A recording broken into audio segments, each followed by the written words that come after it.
네, 오늘 우리가 함께 보는 이 말씀은 앞의 이야기와 관계없는 독립적인 이야기가 아니라 계속해서 이어지는 내용입니다. 우리나라 번역에는 없지만 원문상으로는 그리고 그러나라고 하는 접속사가 있습니다. 그리고 물론 내용도 연관성을 가지고 있고요. 지난주에 우리가 함께 살펴본 말씀은 부자와 거지 나사로의 비유에 관한 것이었죠. 그리고 그 비유 역시 앞에 15장에 잃어버린 양이나 잃어버린 드라크마, 잃어버린 아들 같은 그 비유와도 관련이 있었죠. 결과적으로 오늘 말씀도 큰 맥락에서는 계속 이어지는 말씀입니다. 그럼 오늘 말씀 한번 천천히 같이 보도록 하겠습니다. 먼저 1절에 앞에 부자와 거지 나사로의 비유는 바리새인들을 중심으로 하시던 경고의 말씀이었다면 오늘 이 말씀은 제자들에게 하시는 말씀이라고 되어 있습니다. 그런데 그 말씀이 상당히 두려운 경고로 나와 있습니다. 그것은 바로 너희가 누군가를 실족하게 할 바에는 차라리 네 목에 맷돌을 메고 바다에 빠져 죽는 편이 훨씬 더 나을 것이라는 말씀 때문입니다. 그 경고의 수위가 얼마나 높은지 차라리 맷돌을 목에 메고 바다에 빠져 죽는 게 훨씬 더 낫다는 말씀입니다. 상당히 무서운 경고죠. 더 두려운 건 이 실족하게 하는 것이 없을 수 없다는 것입니다. 누군가 실족하게 하는 자에게는 화가 미칠 것이라는 말씀입니다. 그리고 여기서 화로다 하신 이 말씀은 단순한 징계의 강도가 높은 정도를 의미하지 않습니다. 그것은 이미 앞의 비유에서 본 바와 같이 부자를 통해 들려주신 바로 그 경고입니다. 영원한 음부에서의 고통을 말합니다. 그게 얼마나 큰 고통이었길래 우리에게 경고하시는 말씀이 오히려 연자맷돌, 여기서 말하는 연자맷돌은 우리가 콩을 갈던 옛날의 그 작은 맷돌이 아니고 나귀가 돌려야 하는 아주 큰 맷돌입니다.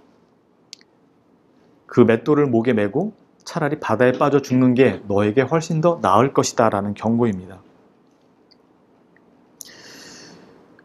정말 좀처럼 볼 수 없는 주님의 아주 무서운 경고입니다.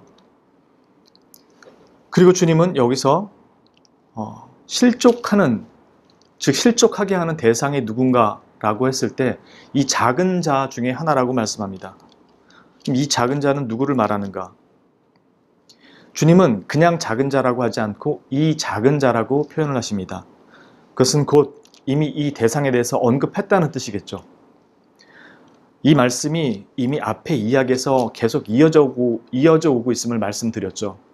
즉 여기서 이 작은 자라는 것은 예수님의 말씀을 듣기 위해 나왔던 모든 죄인들 그리고 세리, 그 가운데 있는 그 누군가를 말하는 것입니다.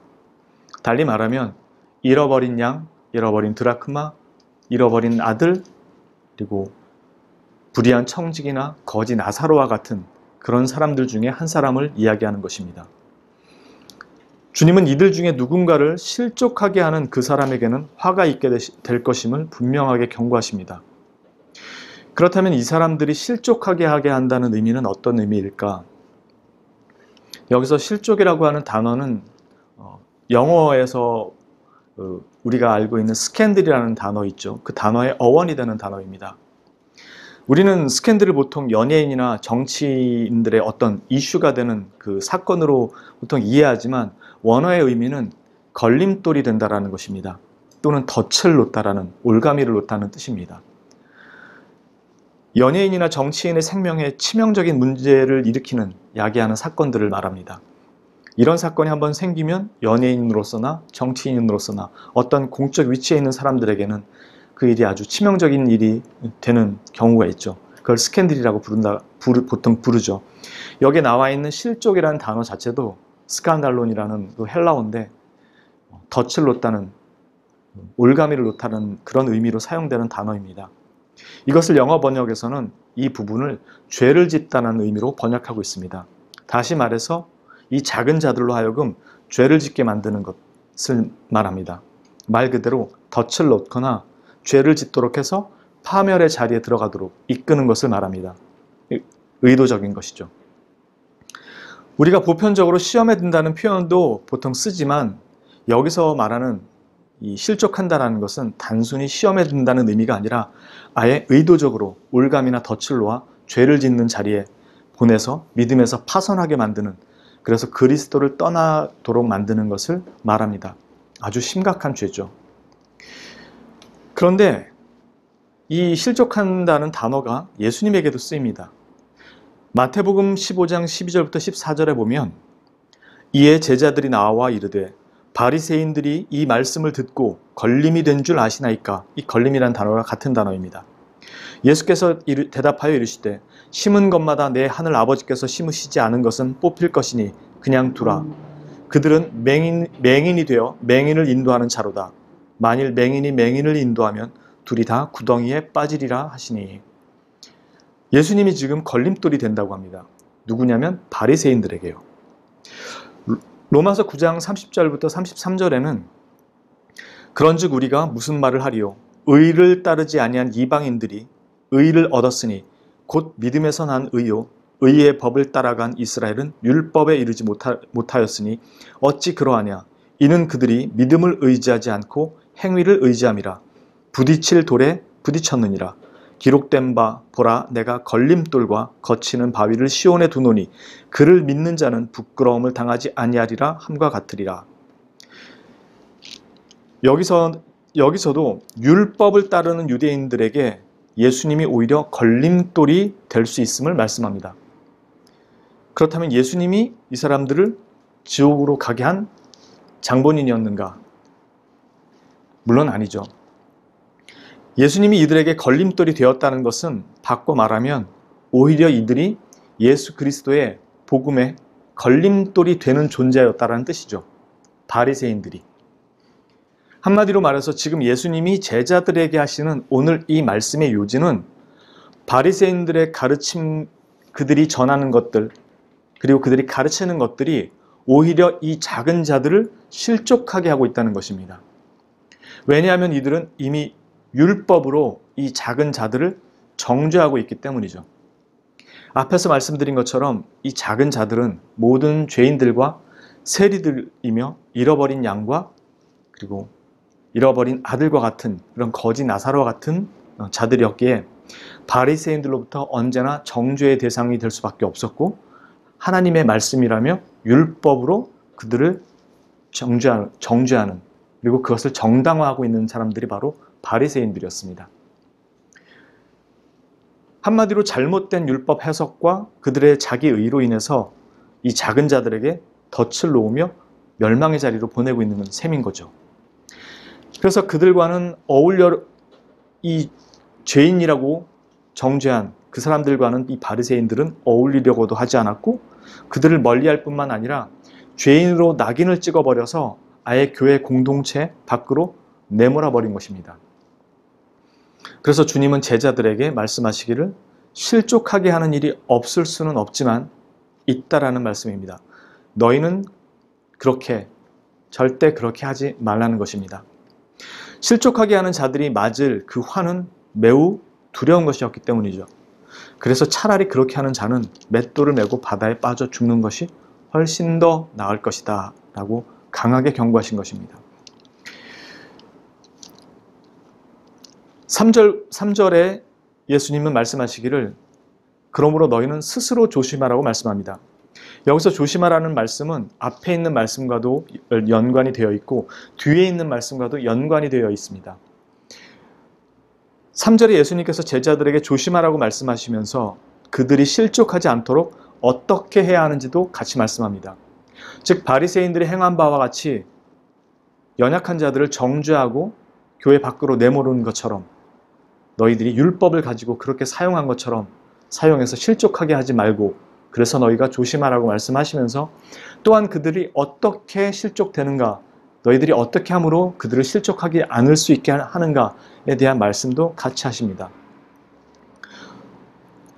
내 형제들이 죄를 범하면 그 죄에서 돌아설 수 있도록 간곡함과 온유함으로 책망하고 그들이 회개하며 용서를 구할 때 언제든지 사랑과 긍휼로 받아주라는 것입니다. 더욱이 여기서 회개하며 용서를 구하는 그들의 모습이 외적으로 완전히 다 회개의 그 모습이 드러나지 않을지라도 그들을 받아주라고 하시는 겁니다. 그들의 회개가 비록 겉으로 완전히 드러나지 않았을지라도 너는 그 사람들이 회개하며 용서를 구한다고 한다면 너는 그 말을 듣고 그들을 받아주라는 것입니다. 그것도 하루에 7번이라는 말은 하루라는 제한된 시간 속에서 7번이라는 반복되는 회개일지라도 받아주라는 것입니다. 이 말은 하루라는 짧은 시간 속에서 7번 회개한다는 것은 무한 반복되는 회개를 말합니다. 주님은 설령 그럴지라도 그가 와서 용서를 구하면 너는 받아주라는 것입니다. 즉 앞에 바리새인들이 그들을 율법 안에서 판단하고 정죄하며 죄를 지적하고 그들과 분리되어서 그들을 언약 공동체 밖으로 내친 것 같이 하지 말라는 것입니다. 그들의 허물과 죄를 책망하되 언제든 용서를 구하면 받아주라는 것이죠. 이것은 한마디로 복음을 얘기하는 것이죠. 하나님의 공의 앞에서 우리의 죄와 그것을 용서하시는 하나님의 자비와 긍휼에 대한 선언인 거죠. 우리가 하나님 앞에 그 복음의 은혜를 누린 것처럼 바리새인들이 율법으로 그들을 정죄하지만 하나님은 하나님 앞에 죄 용서를 구하는 자들을 결코 외면하지 않으시는 분임을 그들에게 선언하라는 것입니다. 가르쳐주라는 것이죠. 한마디로 복음의 선포가 그 자리에서 이루어진다는 것입니다. 작은 자인 잃어버린 양 같고 잃어버린 아들과 같고 불의한 청지기 같고 거짓 나사로 같은 그들에게 베풀어지는 죄사함의 은혜의 선포의 연장선상을 의미하는 것입니다.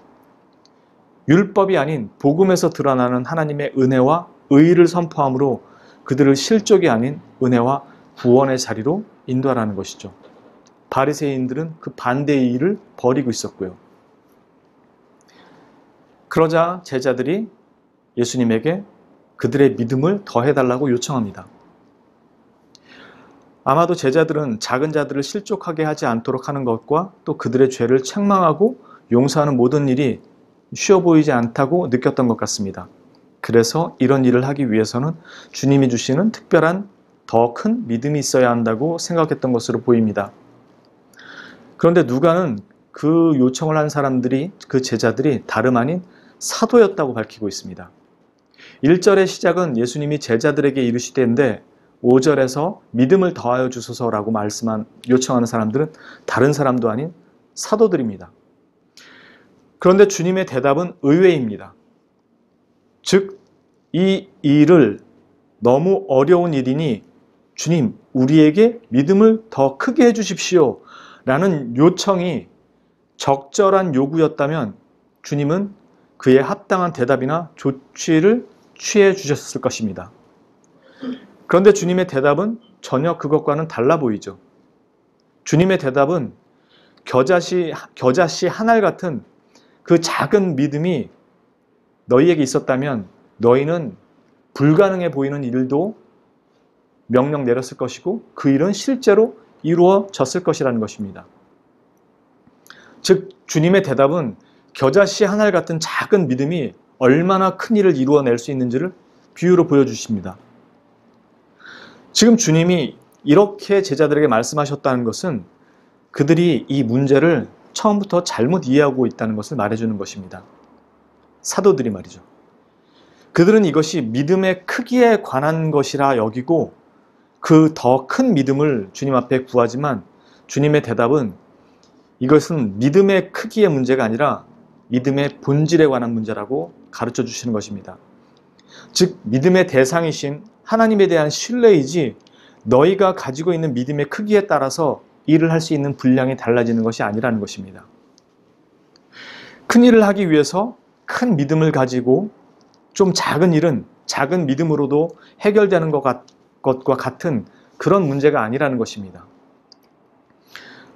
더욱이 지금의 상황은 믿음의 크기의 문제가 더더욱 아니며 믿음의 본질에 관한 문제이고 이것은 어려운 믿음을 요구하는 문제가 아니라는 것입니다. 그래서 7절에 무익한 종의 얘기를 하시고 10절에 결론적으로 우리가 해야 할 일을 한 것뿐이라 라고 말하라고 하시는 것입니다. 즉 우리가 해야 할 일을 한 것뿐이라는 것은 곧 그 용서가 그들이 마땅히 해야 하는 일에 불과한 것이지 뭔가 특별한 일을 하는 것이 아니라는 것입니다. 그것이 그들이 특별히 인정받거나 칭찬받아야 하는 그렇게 해야 할 일도 아니라는 것입니다. 사도들 역시 하나님의 은혜로 죄사함을 받은 자들일 뿐이지 그들이 특별한 자격을 갖추어서 용서를 받은 것은 아니죠. 마태 사도 역시 세리였고 베드로 역시 주여 나는 죄인이로소이다. 나를 떠나소서라고 고백했죠. 모든 사도가 다 죄인이었습니다. 그들은 그들이 누구를 용서하는 특별한 자리에 설 수 있는 특권을 가진 자들이 아니었습니다.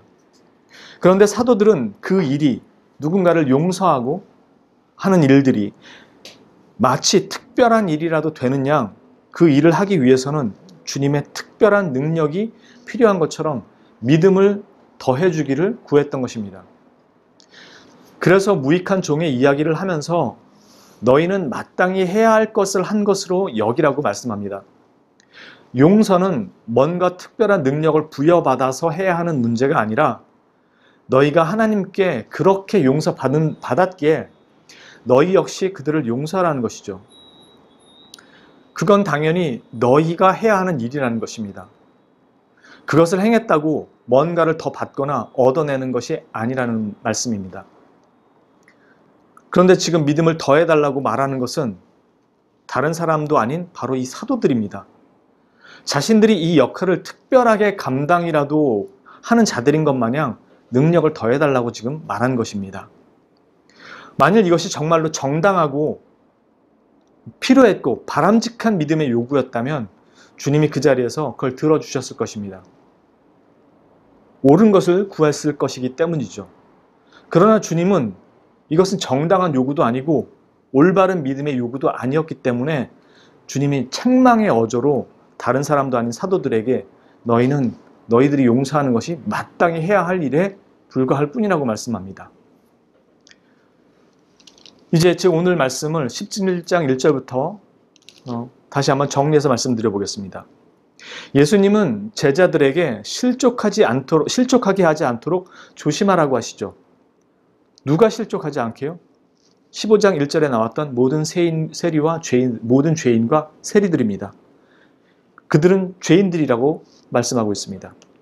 그 죄인들이 실족하지 않도록 하라고 하는 것입니다. 누구에게요? 제자들에게요. 그럼 제자들은 누구인가요? 제자들은 바로 앞에 나왔던 모든 세리와 죄인들에 속했던 자들이고 똑같이 잃어버린 양들이었고 돌아온 잃어버린 아들이었습니다. 바리새인들은 스스로가 의롭다고 여기는 사람들이었기에 하나님의 용서가 필요 없다고 생각했어요. 재물의 풍요와 행복과 성공과 같은 축복을 받고 있다고 여겼지 그들이 하나님 앞에 용서를 빌어야 하는 용서가 필요한 존재라고 생각하지 않았습니다. 그래서 그들은 이 작은 자들의 고통을 당연히 그들이 받을 죗값이라고 여기고 율법으로 정죄하고 내쳤고 실족하게 했죠. 그러나 제자들에게는 너희도 바리새인들과 같이 그들을 실족하지 않도록 하라고 하십니다. 어떻게 그렇게 할 수 있느냐? 그들이 죄를 지으면 책망하되 회개하고 돌아오면 용서하라는 것입니다. 무한 반복일지라도 말이죠.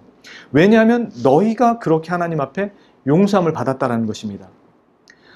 그러니까 이들을 실족하지 않게 하는 것은 율법으로 그들을 정죄하던 바리새인들과 같은 것이 아니라 너희가 하나님 앞에 죄사함 받고 돌아온 것처럼 그들을 용서하시는 하나님을 통해서 그걸 선포함으로 그들이 하나님 앞에 죄사함을 받는 자리로 돌아올 수 있음을, 그래서 바리새인들이 했던 것과는 달리 그렇게 그들을 내치지 말고 받아주고 용서하라는 것입니다. 그것으로 그들이 실족하지 않도록 너희는 그들을 하나님 앞에 불러오라는 것입니다. 바리새인들은 율법으로 그들을 정죄하고 그들의 신앙에 율법으로 덫을 놓은 셈이었죠. 하나님의 자비와 긍휼과 은혜가 아닌 율법을 통한 자기 의를 통해 구원의 길로 들어가라고 부추기는 것이었습니다. 주님은 그들의 잘못된 가르침을 떠나 은혜의 복음을 선포하고 그들의 죄를 책망하되 돌이키게 해서 용서를 구하며 회개의 자리로 돌아오게 해서 살리도록 하라는 것이었습니다. 무한 반복의 회개일지라도 말이죠. 여기에 사도들이 이 일을 위한 믿음을 구하는 일은 그들의 특권의식을 보여주는 것과 같은 것이었습니다. 마치 이 용서가 특별한 일이며 특권을 가진 자가 하는 일인 것처럼 믿음을 더해주시기를 구한 것입니다. 이에 대해서 주님은 이 일은 믿음의 크기나 양의 문제가 아니었고 믿음의 본질에 대한 문제라고 말씀하신 것입니다. 하나님의 은혜를 아는 마땅히 행해야 할 바인 그 용서를 행하라는 것이죠. 즉 겨자씨 한 알만한 그 한 알과 같은 믿음이라는 것은 너희가 가진 믿음이 하나님으로부터 받은 은혜의 믿음이라는 것을 너희가 알고 있다면 그 믿음이 겨자씨만큼 한 알만큼 아주 작을지라도 너희는 능히 그보다 더 큰 일들을 행할 수 있을 것이라는 말씀입니다. 즉 너희는 믿음의 크기나 양에 의해서 무엇인가를 행한다고 얘기하지만 너희가 해야 될 문제는 믿음으로 행하는, 용서는 믿음으로 행하는 것이 아니라는 것입니다. 너희가 그걸 그대로 받았기에 너희가 마땅히 행해야 할 바라는 것이죠. 어떤 특권이나 능력을 받아서 행해야 될 문제가 아니라는 것입니다. 너희도 은혜로 죄사함 받았으면서 너희 믿음의 크기를 자랑 삼아서 그들을 판단하고 용서하는 특권층에 선 사람처럼 생각한다면 너희는 너희 가진 그 믿음으로 그들을 실족하게 하는 자와 다를 바 없다는 것입니다. 너희는 특권층이 아니라 너희도 잃어버린 양이었으며 돌아온 아들이고 불의한 청지기였고 거짓 나사로와 같은 존재에 불과했다는 것입니다. 또 너희가 하나님의 은혜로 죄사함 받고 그 자리에 나와 있는데 너희는 그사를 용서하는데 무슨 믿음을 요구하냐라는 것이죠. 믿음의 본질, 하나님의 은혜로 너희가 구원받았다라는 그 믿음을 너희가 가지고 있다면 그보다도 훨씬 더 큰 일도 너희가 행했을 것이다 라는 말씀은 너희의 그 믿음은 어디 갔느냐라는 말씀인 거죠. 근데 너희는 그 일을 행하는 것이 마치 믿음의 크기나 어떤 양을 통해서 능력을 부여받아서 하는 것처럼 그렇게 이해한다면 너희는 의로 그 율법을 지킨 의로 자신을 의롭다고 여겼던 바리새인들과 그들을 구별했던 그들의 모습과 전혀 다르지 않지 않느냐. 믿음이 너희의 자랑이 되어버린다면 어떡하느냐라는 것과 같은 말씀인 거죠. 용서의 일은 너희에게 특별한 어떤 임무를 무겁게 부과한 것이 아니라는 것입니다. 너희도 그 빚을 탕감받았으며 용서받은 존재라는 것을 기억하라는 것이죠. 그런데 뭘 특별한 특권을 가진 것처럼 용서의 자리에 서기 위해서 더 큰 믿음을 달라고 얘기하고 그 말은 내가 저들과 다르다라는 특권의식이 그 안에 깔려 있다라는 것이죠. 그건 믿음의 본질에 관한 문제이지 믿음의 크기에 관한 문제가 아니라는 것입니다. 즉 저들과 다른 우리가 믿음이 이만큼 있는데 이것보다 더 큰 믿음을 주십시오. 그러면 더 큰 일을 할 수 있지 않겠습니까? 라는 것은 너희가 특권의식에 빠져 있다는 것과 똑같은 것입니다. 너를 용서하신 하나님에 대한 참된 신뢰, 그러니 믿음의 대상에 관한 문제이기 때문에 그 믿음이 참 믿음이라면 태산보다 더 큰 내 죄가 사함받은 것이라는 것을 안다면 뽕나무 정도 옮기는 것은 아무것도 아니라는 것이죠. 그런데 그 믿음을 요구하는 자들이 다른 제자도 아닌 사도들이기에 주님이 그 사도들을 책망하시는 어조로 말씀하시는 것입니다. 사도들인 너희도 저들과 똑같은 자들이지 다른 존재가 아니라는 것이죠. 이 말은 모든 그리스도인들은 믿음이라는 이름으로 어느 누구 위에 서서 그를 용서하는 특권의식을 가질 수 없다는 것입니다. 그래서 내가 저를 용서한다라는 것이 마치 특권인 양 이해하고 자신의 믿음이 더 좋아서 그 사람을 용서한다고 생각한다면 이미 그 자체로 그는 특권의식에 빠져있는 바리새인과 별반 다를 바 없는 사람이라는 거죠. 우리가 보통 그렇지 않습니까? 누구의 허물을 용서할 때 마치 자신의 믿음이 더 좋아서 그를 용서하는 것이냐? 아니죠. 우리가 주님한테 그렇게 용서를 받았죠. 그래서 주님은 이 종은 무익한 종이라 너희는 그저 그 시킨 명령을 따라 행하고 나는 마땅히 해야 할 바를 행했을 뿐입니다 라고 얘기하라는 것입니다. 그럼에도 우리가 때가 이르러 주님 나라의 새로운 그 새 생명 가운데 살게 될 때 주님은 그 나라에서 큰 자는 이 땅에서 섬기던 자가 크리라고 약속하십니다. 그것은 무익한 종으로 마땅히 해야 할 바를 행했을 뿐이지만 그에 대한 하나님의 은혜가 분명히 있을 것임을 또한 선언하십니다. 그러나 이것은 우리에게 어떤 상급이나 보상의 조건을 제시하는 것은 아닙니다. 이것은 마땅히 행해야 될 주님의 명령으로 주어진 것이죠. 우리가 죄사함 받은 것처럼, 즉 내가 너희를 사랑한 것 같이 너희도 서로 사랑하라는 말씀이죠. 주님이 나를 사랑하실 때 내가 주님한테 사랑받을 자격이나 조건을 드린 적이 없습니다. 그런데 내가 남을 사랑할 때는 뭔가 더 특별해서 그래 내가 용서하지. 그리고 그를 용서할 때 주님 제게 믿음을 더해 주십시오. 저 사람을 용서할 수 있도록. 오만한 얘기죠. 자기가 어떻게 주님한테 용서받았는지를 잘 깨닫지 못하고 있다는 것이죠. 사람이 사람을 용서하면 하나님이 용서해 주실 수 있지만 사람이 하나님께 죄를 범하면 누가 용서해 주겠느냐. 그 말씀처럼 우리는 하나님께 죄를 범했는데 그 크신 하나님으로부터 용서를 받았습니다. 근데 사람이 사람에게 죄를 범한 걸 가지고 우리가 감히 그들보다 더 나은 믿음을 가지고 있다? 그렇게 얘기할 수 없습니다.